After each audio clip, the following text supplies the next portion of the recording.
সারা ইউনিয়নে আমাদের যে ধুমখাল খনন কর্মসূচির আমরা শুরু করেছি।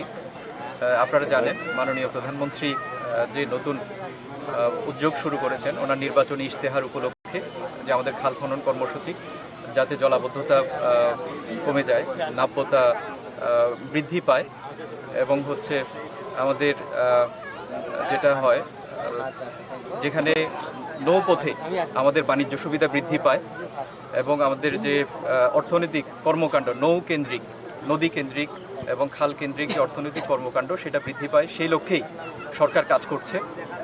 আমরা যেটা আশা করছি যে আমাদের যে আজকের আমরা খাল খনন কর্মসূচিটা করলাম, এটা একটা বিশাল কর্মযজ্ঞ।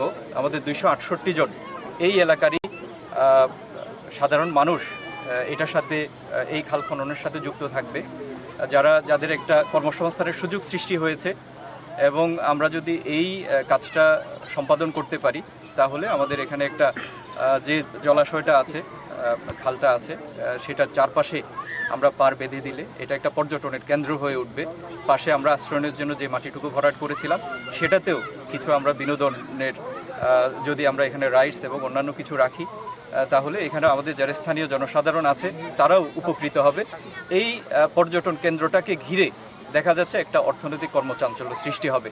আর আপনি যেটা বলেছেন যে আমাদের এই খালের নাব্যতাটুকু ধরে রাখার জন্য আমরা কি করতে পারি, আমাদের এই যে খাল খনন কর্মসূচি, সরকারের খাল খনন কর্মসূচিটা অব্যাহত থাকবে। যখনই আমরা মনে করব যে জায়গায় আমাদের নাব্যতাটুকু কমে গেছে বা খালের আপনার যে গভীরতা কমে গেছে, সেখানে আমরা পরবর্তীতে আমাদের যে বিভিন্ন প্রকল্প থেকে অর্থায়ন করে এই খাল খনন কর্মসূচিটা অব্যাহত রাখবো।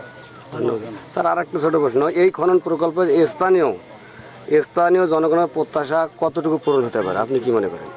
আমি মনে করি এখানে এই খাল খননের ফলে উপকার হবে। তবে আমাদের যারা এইখানে, এটা হচ্ছে খাস জমি, এই খাস জমি যেহেতু নাব্যতার অভাবে এখানে এটা চর পড়েছিল, এই চরে কিছু মানুষ কৃষিকাজ করতেন, তারা কিছুটা আশা হতো যেহেতু এটা এখন খনন হয়ে যাবে, তাদের হয়তো এখন ধান চাষটা তারা ওভাবে করতে পারবেন না। সুতরাং তারা সংক্ষুব্ধ হয়েছেন, আমি বুঝতে পেরেছি। কিন্তু তাদের কাছে আমার অনুরোধ, আমরা যদি এটাকে একটা পর্যটনের কেন্দ্র করতে পারি তাইলে একটা ভিন্ন ধরনের অর্থনৈতিক কর্মকাণ্ড এখানে সৃষ্টি হবে, যেটা ধানের চেয়েও অনেক বেশি লাভজনক হবে বলে আমি আশা করি। ঠিক